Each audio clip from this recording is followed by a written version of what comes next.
To what extent is a panic disorder neurologically observable? That's the question. Well, see, we first have to take into account what is a panic disorder. Well, a panic disorder can be defined by multiple factors regarding a person's experience in the past or present. Regardless of what a person may or may not have experienced, being able to detect rapid changes in the environment is needed to protect oneself.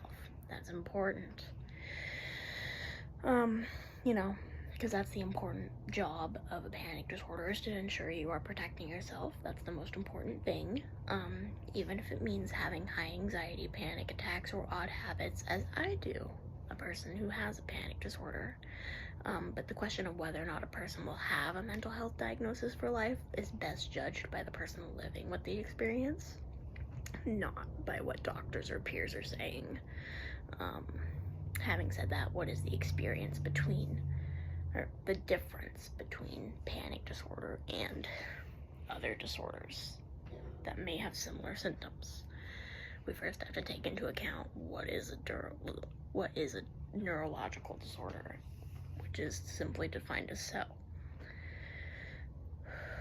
If a disorder is associated with a recognizable pathology involving malfunction of or damage to the central nervous system, CNS, the brain, the nerves, and spinal cord, all that good stuff, then it is neurological. Take agoraphobia, for example.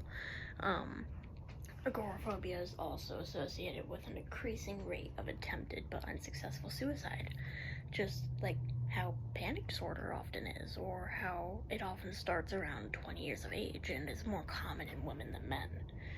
While both pertain to having so much anxiety to the point of ending one's life, or are more specific to a certain gender, agoraphobia is arguably more specific to a person's symptoms, whereas panic disorder is more vague and can be more leniently diagnosed, hence why it might be harder to neurologically observe due to the broadened spectrum of someone's mental capacity. Another thing to consider is that the stressful life tends to precede the onset of panic disorder.